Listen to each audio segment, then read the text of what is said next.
राधे राधे। जय श्री कृष्ण वैष्णवों। आज मैं आपको गोवर्धन पूजा के बारे में बताऊंगी। गोवर्धन पूजा के बारे में बहुत से लोगों को पता ही है। ये दिवाली के अगले दिन मनाई जाती है और राजस्थान में, यूपी में और भी भारत में कई जगह गोवर्धन पूजा प्रचलित है। एक बार भगवान श्री कृष्ण ने नंद बाबा से कहकर इंद्र की पूजा बंद करवा दी और उसके स्थान पर गिरिराज जी की पूजा करवाई। इससे इंद्र कुपित हो गए और उन्होंने सभी मेघों को आज्ञा दी कि प्रलयकालीन वर्षा वहाँ करें। पर भगवान ने अपनी एक छोटी सी उंगली पर 7 दिन तक गोवर्धन पर्वत को उठाए रखा और उसकी तलहटी में सभी ब्रजवासियों की रक्षा की। तो हम गोवर्धन पूजा घर में कैसे करें? घर में हम गाय के गोबर से करते हैं। तो गाय के गोबर से हम कैसे कर सकते हैं? गाय के गोबर से 2 तरह से हम कर सकते हैं। पहला तो ये है कि हम छोटा सा पाटा लें और उस पर श्रीनाथ जी का स्वरूप उकेरें और उनके मस्तक पर मुकुट धराएं, गले में उनके माला धराएं, कानों में कुंडल और करधनी, उनके वस्त्र और नुपुर।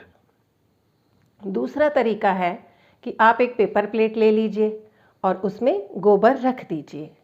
वह गोल स्वरूप में रहेगा तो मुखारविंद का हम उसमें स्वरूप उकेर सकते हैं। आप कौड़ियों से नेत्र बना सकते हैं।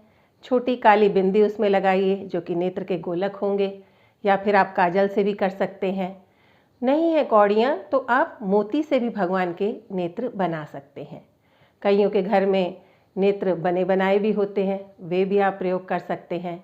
आप तिलक मौली धागे से बना सकते हैं और मुख में आप उसे किसी भी मोतियों से अथवा आप जो फुलियाँ आती हैं चावल के, उससे भी आप बना सकते हैं।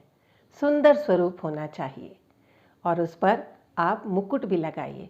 यदि आपके पास मुकुट नहीं है तो किसी भी प्रकार की सुनहरी या रुपहली लेस कटिंग करके लगा सकते हैं और मोर पंख धराना ना भूलें।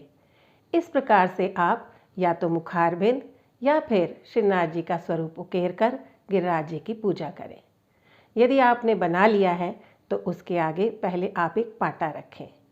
पाटे पर आप छोटे छोटे मटके, इस तरह की मटकियाँ आप रख सकते हैं, छोटी छोटी ऐसी 10-12 मटकियाँ आप रखिए और उनमें विभिन्न प्रकार के मेवे जैसे काजू, किशमिश, अखरोट, अंजीर, खजूर, जो भी आपके घर में उपलब्ध हों वे रखें।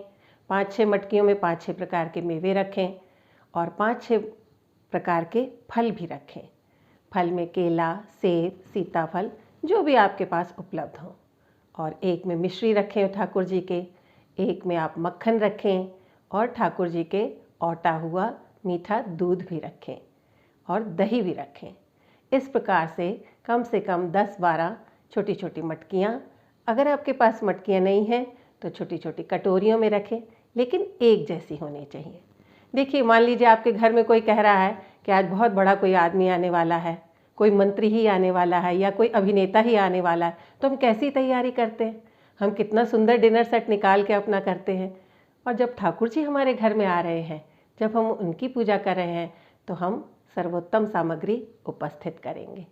तो सबसे पहले ये सब तैयारी आप कर लीजिए। उसके बाद जब पूजा का क्रम इस प्रकार है, सबसे पहले जल लेकर ठाकुर जी के चारों ओर लगाएं, यानी उन्हें हम स्नान कराएं। उसके बाद उन्हें तिलक लगाएं। तिलक लगाने के बाद उन्हें भोग लगाएं। भोग लगाने के बाद उनकी आरती उतारें।